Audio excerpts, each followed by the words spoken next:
हमने प्रिंस से इतनी बड़ी बात छिपाई है। पता नहीं वो हमारे बारे में क्या सोच रहे होंगे, पर हम भी क्या करते। हम मजबूर थे, पर कितनी ही बड़ी मजबूरी क्यों ना हो, पत्नी को अपने पति से कोई बात नहीं छिपानी चाहिए। सचमुच उन्हें हमसे नाराज होने का पूरा हक है। अगर हम उनकी जगह होते तो शायद हम भी नाराज होते। इस बात के लिए हमें प्रिंस से माफी मांगनी होगी। फिर वो हमें माफ करे या ना करे, ये उनके ऊपर है।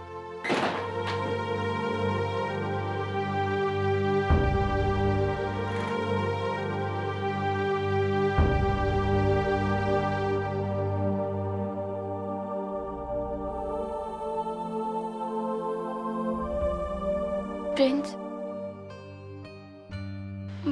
आपको कुछ कहने की जरूरत नहीं है। हमें कोई सफाई नहीं चाहिए। मैं जानता हूं कि आप क्या कहना चाहती हैं। श्श्श।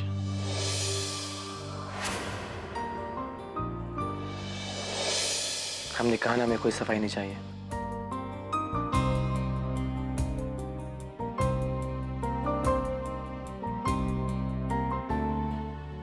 हम सच में बहुत खुशकिस्मत हैं प्रिंस, जो हमें आप जैसे पति मिले। हमें समझ में नहीं आ रहा है हम आपका शुक्रिया अदा कैसे अदा करें।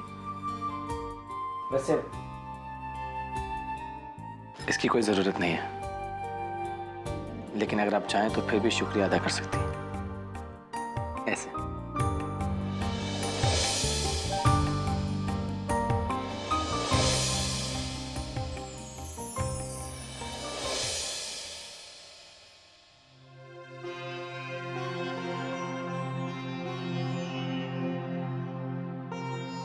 अरे नीलिमा, कुंजन उठी कि नहीं? जी उठ गई है। नंदिनी उसे नाश्ता करवा रही है। ठीक है। बाहर आजा।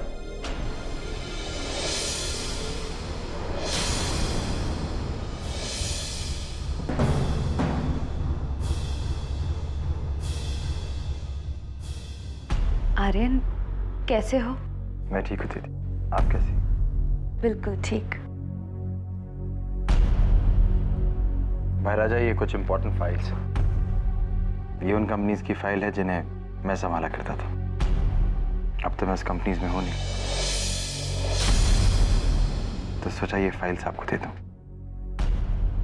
ये बहुत कॉन्फिडेंशियल फाइल्स हैं। अब मेरी जगह प्रिंस उन कंपनीज को संभाले, तो मुझे लगता है कि प्रिंस को भी उन कंपनीज के बारे में जान लेना जरूरी है। अरे आर्यन, तुम्हें लाने की खास जरूरत थी? किसी के हाथों भेज देते तुम। नहीं भाई राजा, कुछ काम खुद से भी करने होते हैं। भले ही मैं आज आपकी कंपनी में नहीं हूं, लेकिन मैं ये कैसे भूल सकता हूं कि ये फाइल्स बहुत कॉन्फिडेंशियल है। ये मैं किसी और के हाथ कैसे भिजवा सकता था, इसलिए सोचा मैं खुद ही ले आऊं। एक पल के लिए मन किया कि मैं ऑफिस चला जाऊं, लेकिन शर्म से नहीं आया। ये वही ऑफिस है जहां मैं बैठा करता था और अपनी नादानी से सब कुछ गंवा दिया।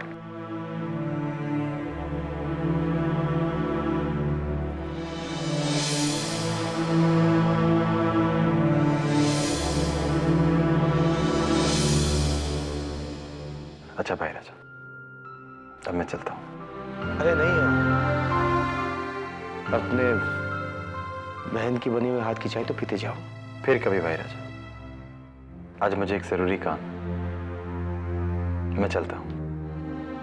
अच्छा ठीक है, लेकिन अगली बार कोई बहाना नहीं। अगली बार तुम्हें हमारे साथ चाय पीनी ही पड़ेगी। जी जरूर भाई राजा, चलता हूं।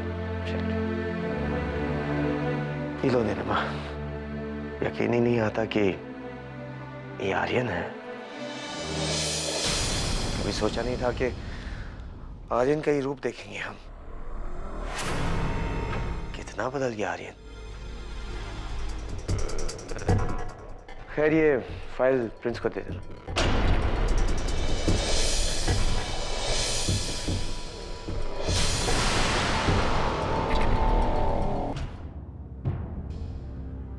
राजा, लगता है गुंजन को किसी की नजर लग गई है। ये तो अल्लाह का शुक्र हुआ कि कल के हादसे में गुंजन और उसका बच्चा दोनों बच गए।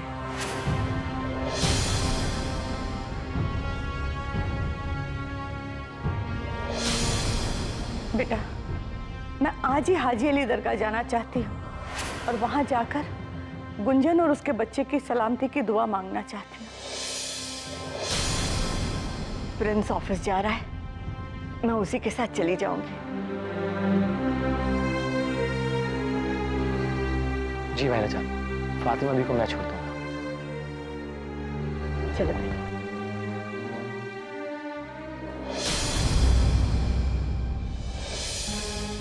गुंजन,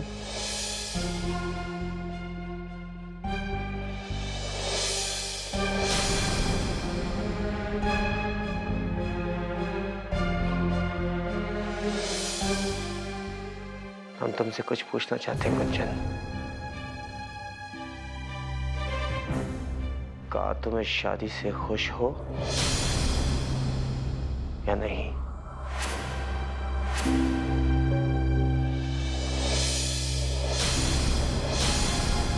सच बताओ गुंजन, क्या तुम अंबर के साथ खुश हो?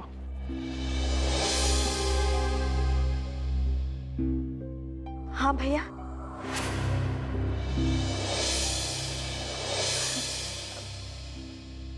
मुझे कोई तकलीफ नहीं है। आप सब हैं, अंबर हैं,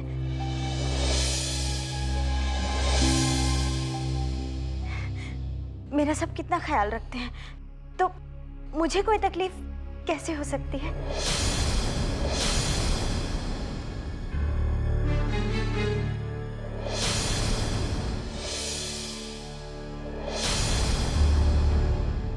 कसम देते हम तुमको, हम सिर्फ सच जानना चाहते हैं। हम जानते हैं गुंजन, कसम के बाद तुम अपने भैया से झूठ नहीं बोलोगी। हम सिर्फ सच्चाई जानना चाहते हैं। बोलो गुंजन, कहा तुम इस शादी से खुश हो या नहीं? बोल गुंजन, बोल। क्या सुनना चाहते हैं आप इससे?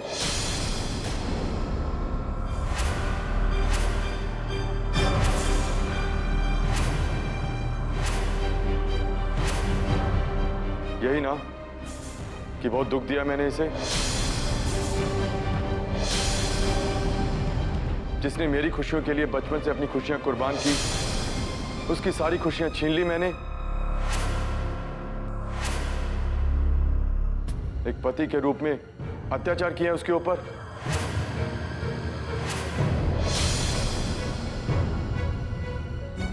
हाँ भाई राजा, ये सच है। ये सच है कि आज तक दुख के सिवा मैंने इसे कुछ नहीं दिया है।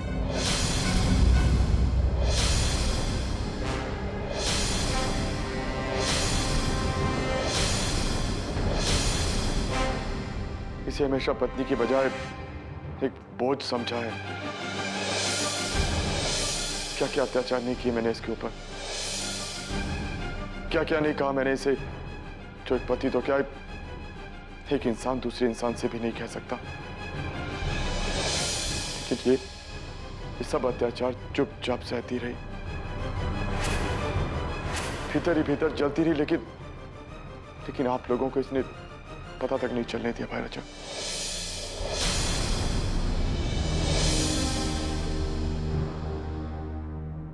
गुंजन,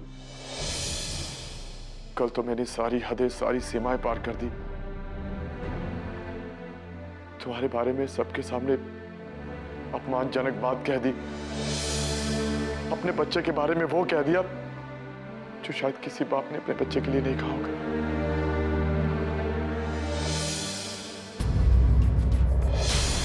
तो कल जब भाई राजा की नजरों में मैंने अपने लिए नफरत देखी और आप सब लोगों की नजरों में नफरत देखी, तो मेरी आंखें खुल गई। मुझे एहसास हो गया कि मैं कितना नीचे गिर चुका हूं। मैं तुम्हारा गुनहगार हूं गुंजन। हो सके तो मुझे माफ कर देना।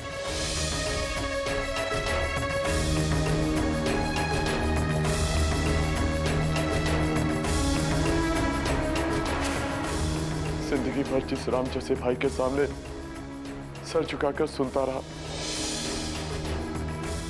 जिससे कभी नजरें मिलाने की हिम्मत नहीं हुई थी मेरी, कल जाने उससे मैंने क्या क्या कह डाला। गुंजन का ही नहीं, मैंने आप सबका दिल दुखाया है।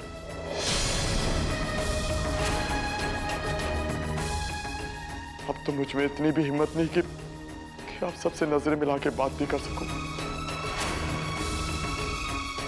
इसलिए मैं आज इस घर को हमेशा हमेशा के लिए छोड़कर जा रहा हूं।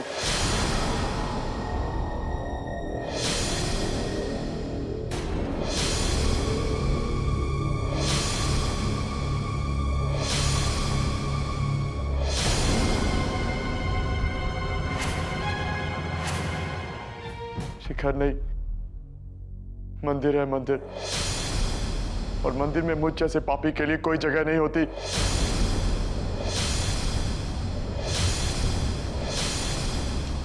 मैं जानता हूं कि मैं आप सबकी माफी के लायक तो नहीं हूं,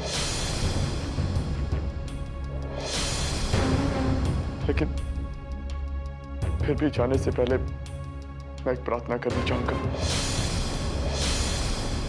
कि अगर आपके दिल में मेरे लिए जरा सा भी प्यार है तो मुझे माफ कर दीजिएगा।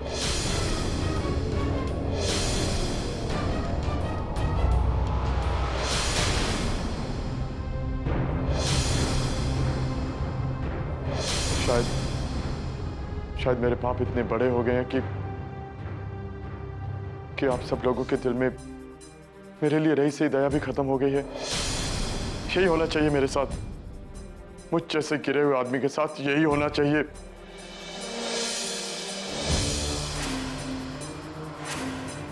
माफ कर दीजिए ना इसे, छोटों से गलतियां तो हो ही जाती है। गलती? इसने जो गुंजन के साथ किया है वो गलती नहीं नीलिमा, पाप है, पाप। और हम कौन होते हैं माफ करने वाले? ये तो गुंजन का गुनहगार है।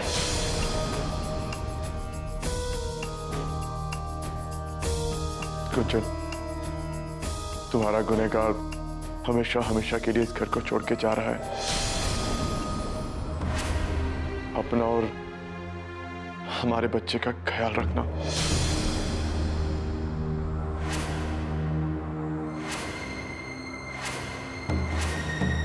अच्छा, मैं चलता हूं।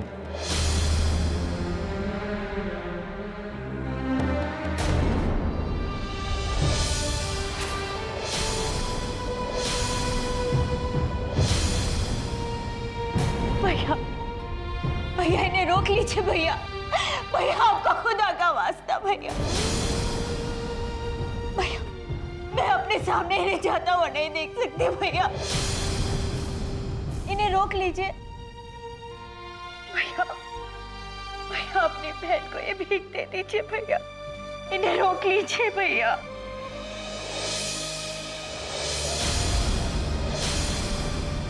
रुक जाओ अंबर।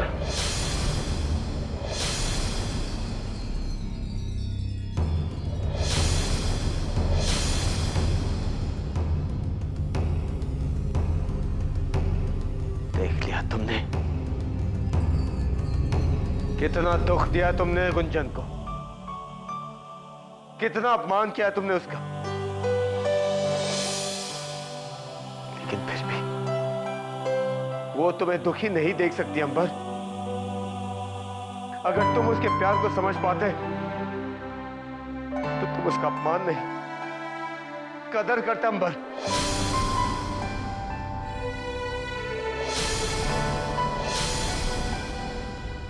बहुत किस्मत वाले अंबर। अरे हीरे जैसी बीवी मिली है तुम्हें अंबर। हीरे की कदर करना सीखो तुम। बार अगर तुमने उसे दुखी किया ना अंबर, तो हम तो क्या, भगवान भी तुम्हें माफ नहीं करेगा। भाई राजा, जब भी मुझसे गलती हुई है आपने अपने इस नासमझ भाई को हमेशा माफ किया है ना?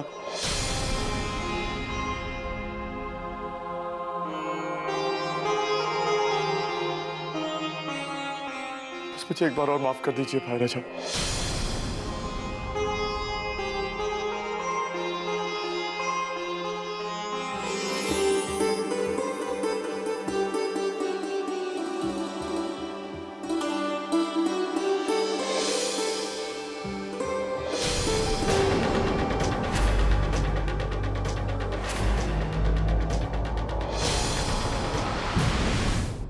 अम्मा, आपके आशीर्वाद से एक बार फिर इस घर पर छाए संकट की घटा छट गई है और आपका भटका हुआ अंबर भी वापस आ गया है। बस अभी आशीर्वाद दीजिए कि अंबर और गुंजन का साथ 7 जन्मों तक रहे।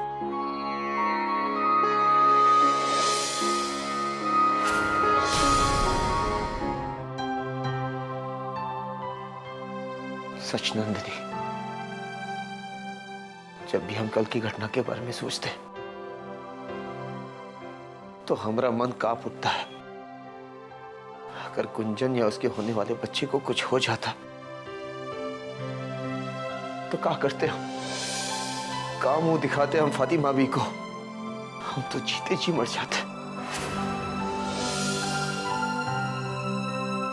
अंबर, तू नहीं जानता हम कब से इंतजार में हैं कि इस घर के आंगन में एक नन्हे मुन्ने की किलकारी की आवाज सुनाई देगी।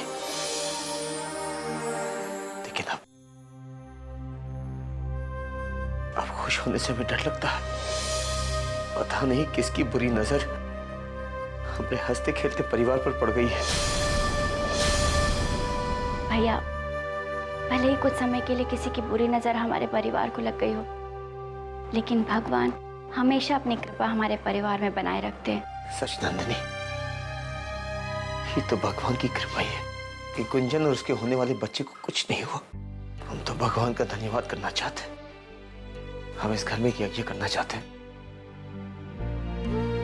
गुंजन के होने वाले बच्चे की सलामती के लिए, इस घर की खुशी के लिए, सुख शांति के लिए। क्यों नीलिमा? जी आप बिल्कुल ठीक कह रहे हैं। ये यज्ञ बच्चे की रक्षा कवच का काम करता है।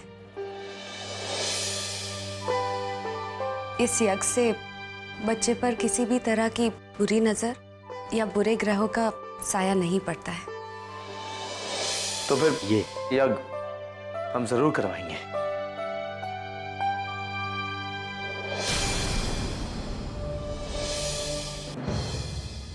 अब इस घर में ये भी देखना बाकी था, उस नौकरानी की बेटी के बच्चे के लिए यज्ञ किया जा रहा है। अभी तो वो बच्चा पैदा नहीं हुआ है, तो सबको इतना लाड आ रहा है। जब वो पैदा हो जाएगा तो कहीं वो भाई राजा सब कुछ गुंजन के उस बच्चे के नाम ना कर दे। ये नंदिनी भी तो ना बांझ है, बच्चा तो उसे हो नहीं सकता। कहीं भाई राजा ने सब कुछ गुंजन और उसके बच्चे के नाम कर दिया तो? नहीं नहीं, ऐसा नहीं हो सकता। फिर मेरे और प्रिंस के लिए तो कुछ बचेगा ही नहीं। कितना कुछ पाया है मैंने यहाँ तक पहुंचने के लिए। अपने प्यारे इकलौते भाई की शादी उस पांच नंदिनी से होने दी और अपने इन्हीं हाथों से मैंने अपना घर भी जला डाला। और अब जब बटोरने का समय आया है तो सारा कुछ बटोर लेगी वो नौकरानी की बेटी। ऐसा मैं नहीं होने दूंगी, ऐसा मैं नहीं होने दूंगी।